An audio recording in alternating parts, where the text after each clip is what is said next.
Muchas gracias. Bueno, les decía que bueno, que las perdón, que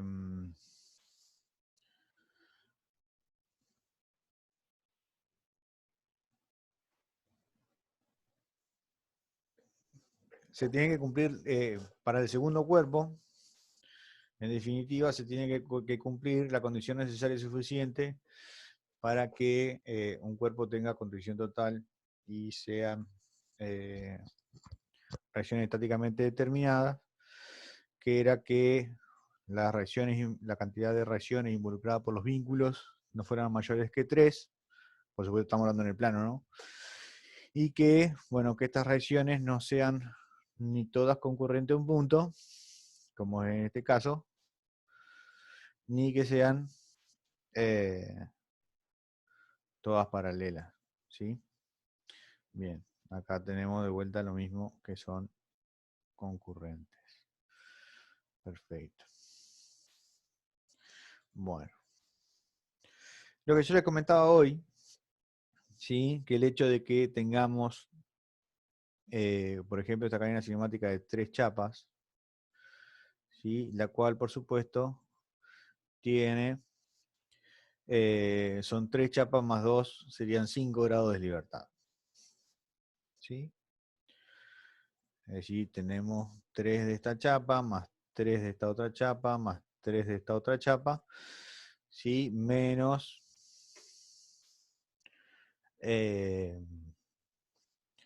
2 que restringen acá, 2 que restringen acá, serían 5 grados, ¿sí? Bien. ¿Cómo la vamos a vincular? Bueno, sencillamente hacemos que nuestra primera chapa tenga condición total, ¿sí? Y cada una de las otras chapas le vamos a restringir ese grado de libertad, llamémosle superabundante, ¿sí? De esta manera, bueno, 3 tenemos acá, más 1 tenemos acá, más 1 tenemos acá, ya tendríamos los 5 grados de libertad restringidos, ¿no?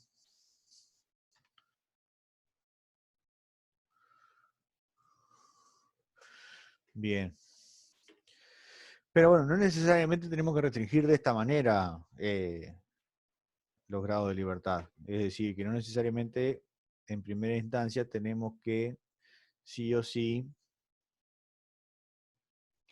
eh, vincular con 3 vínculos, vincular con 3 reacciones, ¿sí? O hacer una condición total al primer cuerpo, ¿no? Podríamos tener, por ejemplo, entre el conjunto, entre la chapa 1 y 2, eh, lo que sería un arco de 3 articulaciones,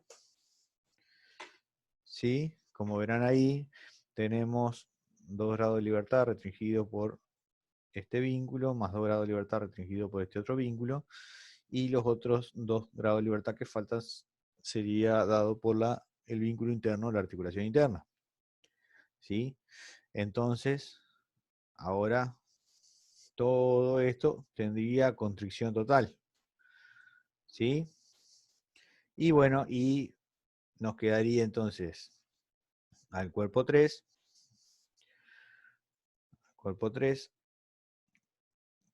le hemos restringido 2 grados de libertad con la articulación interna, más 1 grado con este apoyo de primera especie, ¿sí? Ahí seguimos restringiendo los 5 grados de libertad.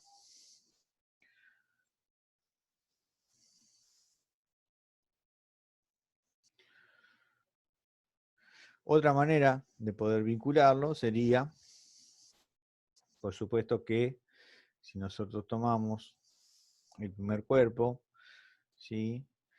Y hacemos que todo ese cuerpo tenga constricción total, ¿sí? Con eso, con un vínculo de segunda y uno de primera, ¿sí? Un vínculo de segunda aquí y un vínculo de primera aquí, ¿sí? Y bueno, y la tercera chapa, ¿sí? El tercer cuerpo, lo que vamos a tener acá sería un vínculo de segunda especie que restringiría los 2 grados de libertad que nos estarían faltando. ¿Sí?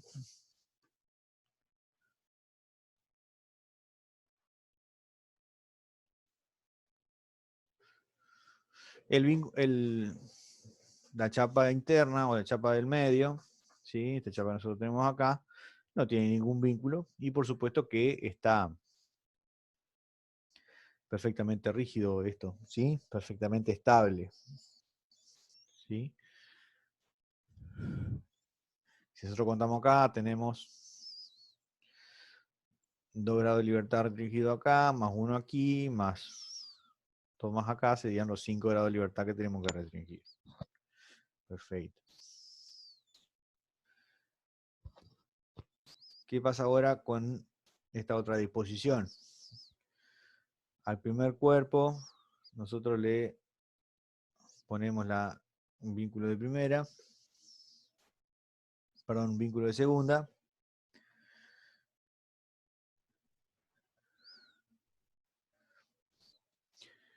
Luego, al segundo cuerpo le ponemos un vínculo de primera y nos quedarían 2 grados de libertad que son restringidos por este tercer vínculo de segunda especie en la chapa 3. ¿Sí? Nuevamente, 2 y 1 son 3 y 2 más son 5. Bien, perfecto. Yo creo que más o menos ahí hay una idea de tipo de vinculaciones que nosotros podemos llegar a tener, ¿sí? Con la cadena cinemática de 3 chapas. ¿Sí? Bien. ¿Qué pasa si nosotros al cuerpo 1, mejor dicho, al cuerpo 3, lo unimos con el cuerpo 1, ¿sí? A través de otra articulación, ¿sí? Tendríamos entonces que los grados de libertad ahora están restringidos por tantas articulaciones internas como chapas tenemos. En este caso tenemos 3 chapas y tenemos 3 articulaciones internas, ¿sí? Entonces nos quedarían 3 grados de libertad por n menos 2 por n. Por lo tanto, la cantidad de grados de libertad que tiene una cadena cinemática cerrada es igual al número de chapas. ¿Sí? Vamos a escribirlo de otra manera acá. Si tenemos 3 grados de libertad por cada número, por cada chapa, y le restringimos 2 grados de libertad por cada articulación interna, el resultado, por supuesto, que es n, ¿sí? Lo que sería igual al número de chapas, ¿sí? En este caso, en particular, si ustedes ven esta disposición de las 3 cadenas cinemáticas cerradas, se asemejaría a el triángulo elemental de una estructura reticulada, ¿sí? Y el triángulo elemental de una estructura reticulada tenía la particularidad de que no se deformaba, tenía esa forma ya de por sí. Por lo tanto, si nosotros le sacamos los vínculos, esta cadena cinemática eh, mantiene su forma, ¿sí? Se mantiene o, o cumple, digamos, las veces de un sólido rígido, ¿sí? Por la disposición que tiene, ¿sí? Fíjese que si nosotros tenemos 3 grados, 3 chapas, una cadena cinemática cerrada, la cantidad de grado de libertad que tenemos que restringirle sería 3, ¿sí? Es decir, la misma cantidad que le restringimos a un vínculo a un cuerpo rígido en el plano, ¿sí?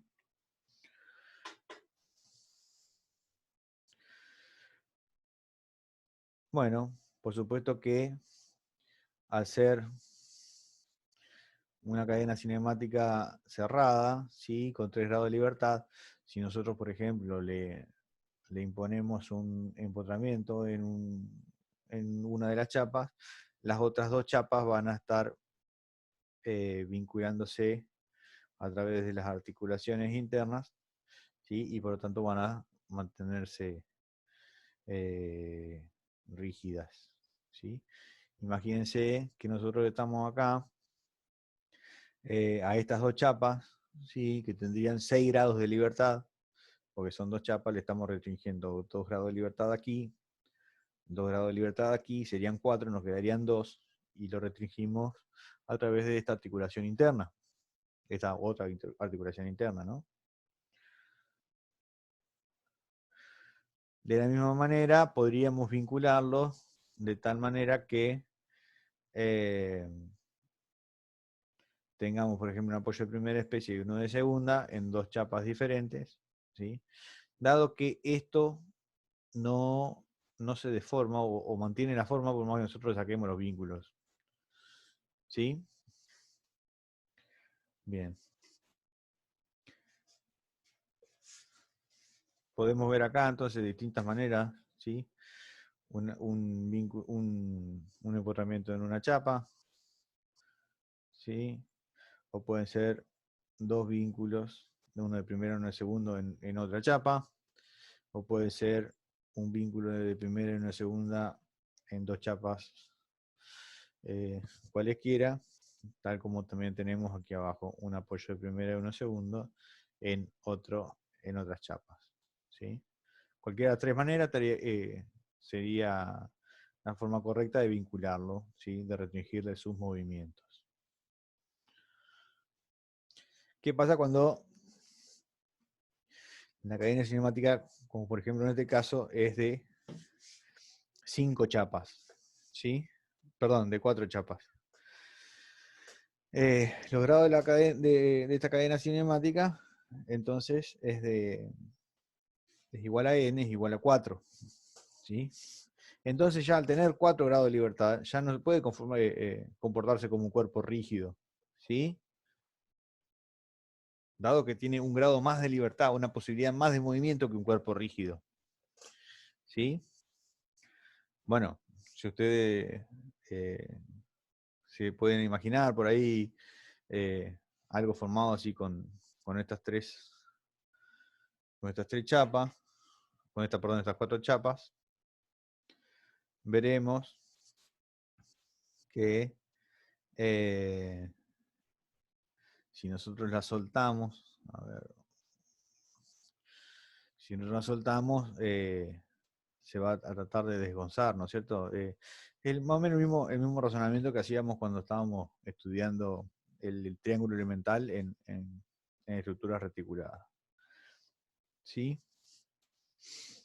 Incluso si ustedes leen distintos autores, van a ver que plantean este tema en particular antes del reticulado y hay otros que lo plantean el reticulado primero y después este tema. ¿Sí? Son formas de poder conceptualizar más o menos lo mismo, aunque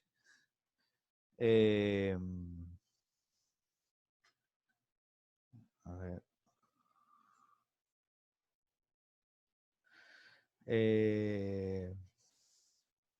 aunque bueno, empezando por un tema o por el otro. En realidad están en parte, sí, ¿quién me habla? Relacionados. ¿Sí? Si nosotros, por ejemplo, a ver, vamos a este caso, el de aquí abajo, ¿sí? Imponemos un empotramiento en esta chapa, ¿sí? Y imagínense que este vínculo no estaría, ¿sí? Esta chapa está rígida, ¿sí? Esta articulación, ¿sí? Y esta otra articulación también van a estar rígidas, ¿sí? Pero esta otra chapa va a tener posibilidad de movimiento, ¿sí? Hacia arriba y hacia abajo. Entonces es necesario imponerle una vinculación aquí abajo, ¿sí? En este caso, restringiéndole ese grado superabundante que tenemos. Bien. Otra manera que tendríamos de vincular esto sería a través de, por ejemplo, un apoyo de segunda aquí, y luego en dos chapas diferentes, dos apoyos de primera, ¿sí? O bien dos apoyos de segunda en dos chapas diferentes. También estamos restringiéndole 4 grados de libertad, ¿sí? O bien, está como se presta acá abajo, 4 vínculos de primera, ¿sí? Siempre y cuando no sean todos paralelos, no habría ningún problema de poder tenerlo. Al tener esto un grado de libertad superabundante, es decir, que tenga 4 grados de libertad en vez de 3, si nosotros le sacamos la vinculación, la estructura pierde su forma, ¿sí? Entonces, eh, la posición que uno le pone a las vinculaciones determina en parte las dimensiones o por ahí la forma que tiene esta estructura, ¿sí?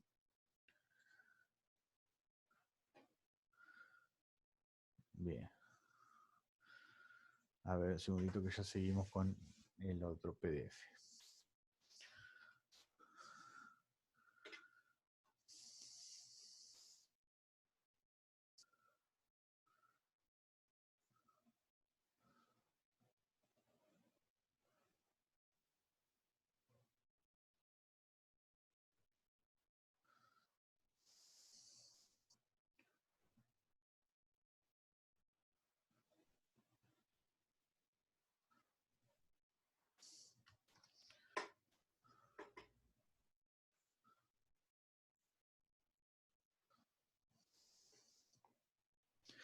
Bueno, llegamos entonces a lo que es el concepto de lo que da nombre a la unidad, que sería marcos y máquinas,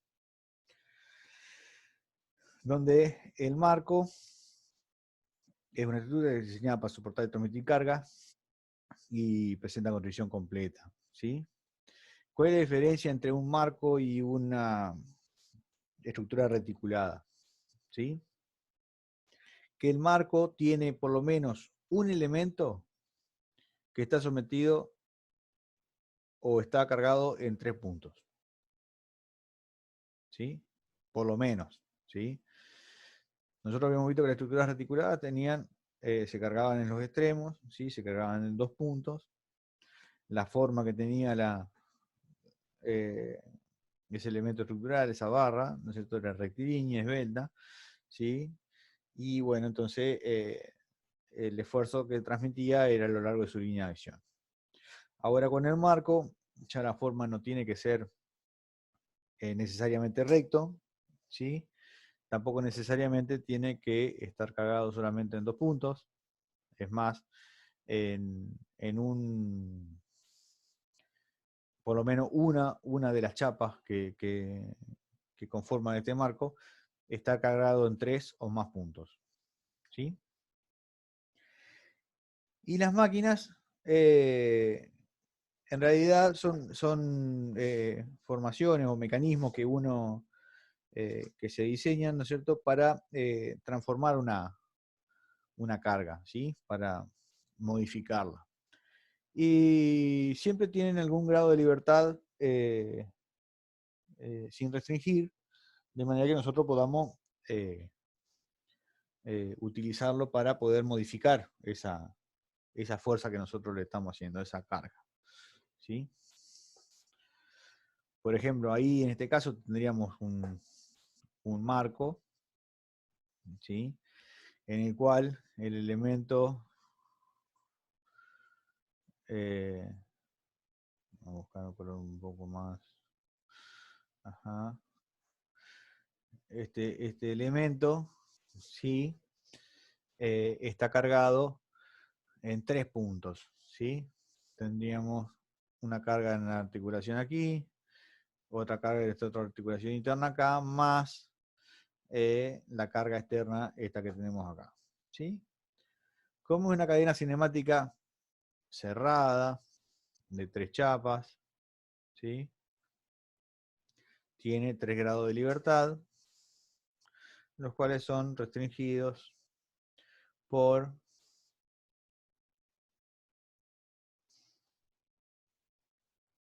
un apoyo de segunda especie aquí y un apoyo de primera especie aquí, ¿sí? Acá hay eh, una vista transversal, o sea, una vista lateral de, de ese marco, donde uno puede ver la posición de estas barras, ¿sí? De estas chapas, ¿sí? Respecto de ella. Esto sería la chapa en azul, ¿sí? Con el apoyo de segunda especie. Luego tendríamos aquí la chapa, esta chapa horizontal, y luego tendríamos esta otra que sería la chapa oblicua, ¿sí? Que sería esta chapa que está aquí.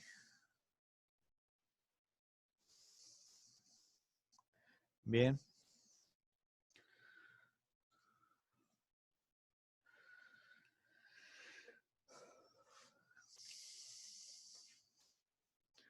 Acá tendríamos otro tipo ahora de una cadena cinemática de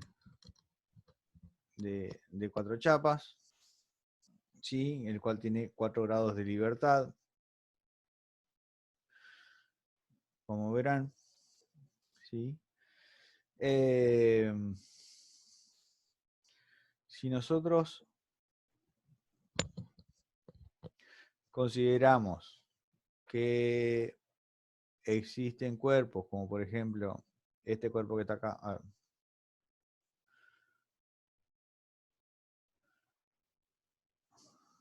este cuerpo aquí y esta otra chapa acá, están cargados en 2 puntos nada más, la dirección de su esfuerzo, por supuesto que va a ser eh, por la línea o la recta formada por los puntos de carga, ¿no? ¿Sí? Esto facilita muchísimo el cálculo de los mismos, ¿no? Esto sería lo primero que nosotros tendríamos que identificar, ¿sí?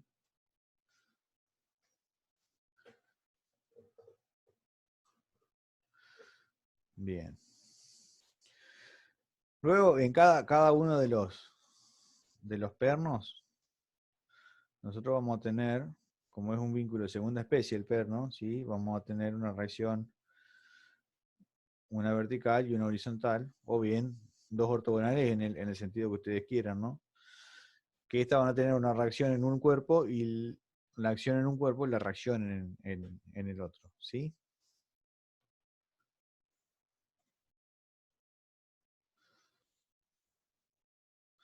Vemos acá otros casos, ahora de cadenas cinemáticas abiertas, ¿sí?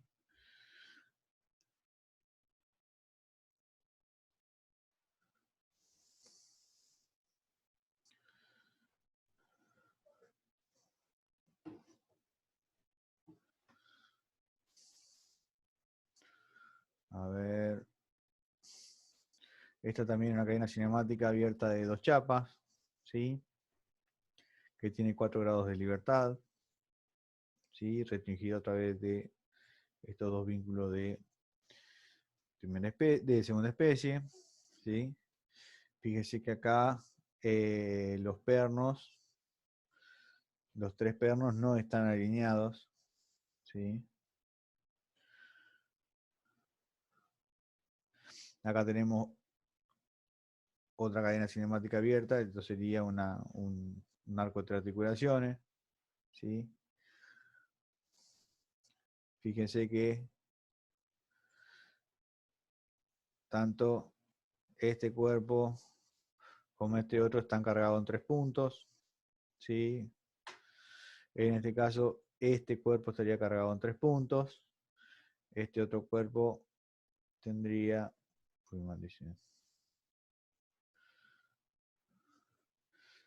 tendría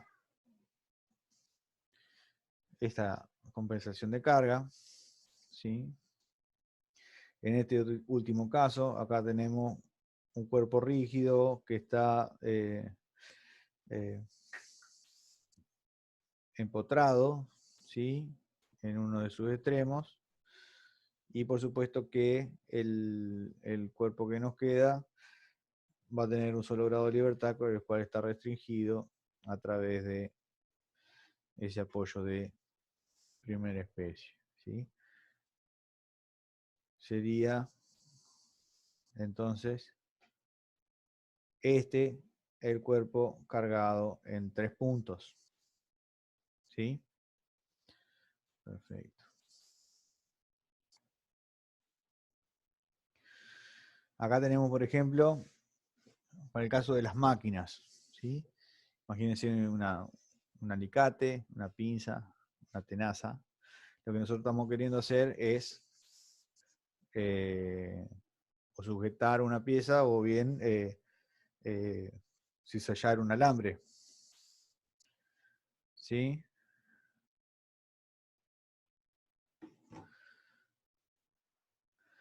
Entonces lo que nosotros necesitamos hacer es multiplicar la fuerza que nosotros le aplicamos aquí, ¿sí?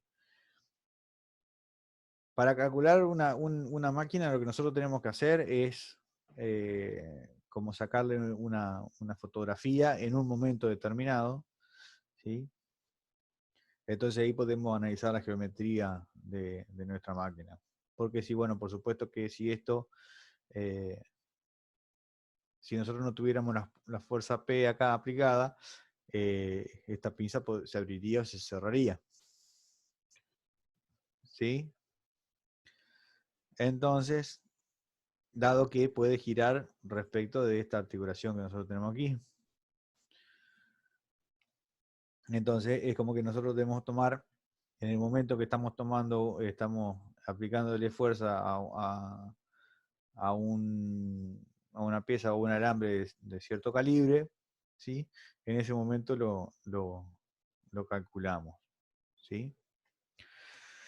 Vamos a tener fuerzas externas, ¿sí? Como esta carga P que tenemos acá, ¿sí? Que por supuesto que tenemos acción y reacción, ¿sí? Y vamos a tener las fuerzas resistivas, ¿sí? Que es lo que nos hacen la resistencia.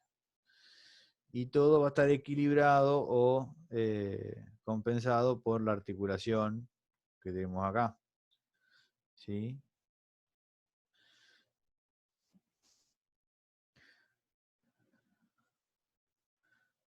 Bien. Esto es lo que yo les explicaba hoy, de un paralelogramo, ¿sí? Donde esto puede subir y bajar, por ejemplo, tipo un elevador, ¿sí? Entonces tiene un grado de libertad, que en realidad ese grado de libertad está restringido por este cilindro hidráulico, ¿sí? Que en realidad, que si nosotros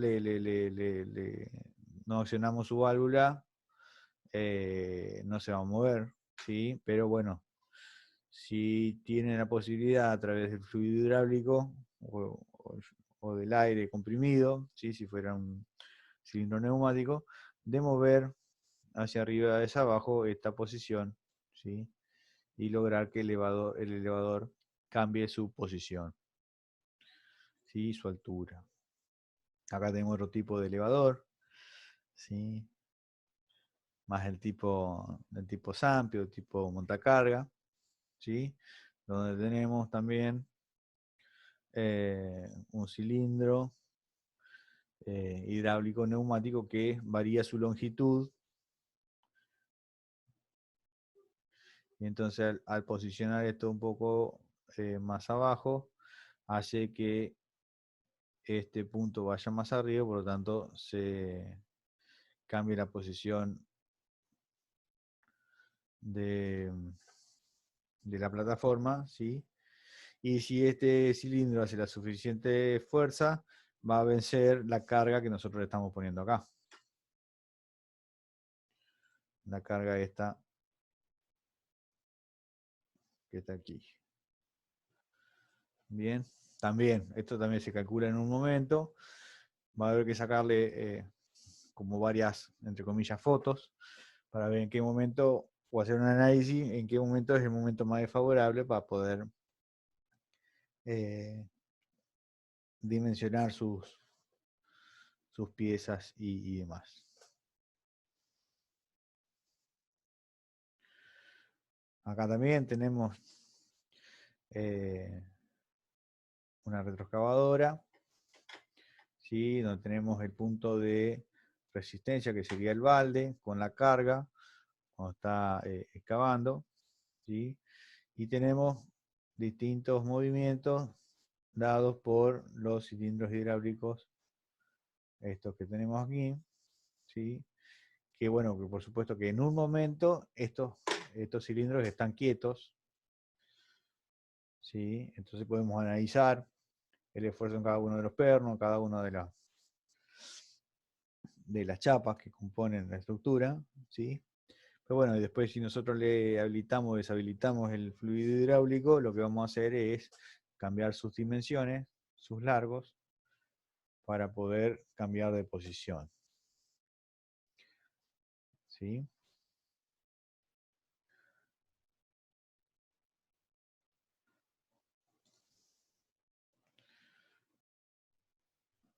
Acá tenemos otro tipo también de tipo cortaperno, cortacandado, ¿sí?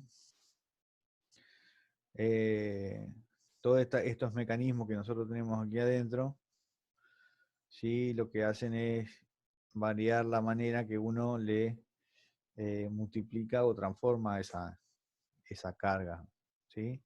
Cambiando por ahí la forma o los arcos que se describen,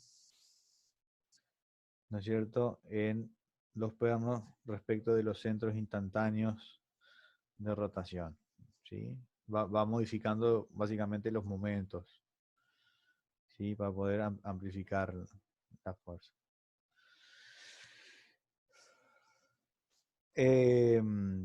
Estamos a un minuto que se corte. Sobre que se corte, volvamos a entrar y seguimos unos 10 minutos más o menos, y terminamos la clase.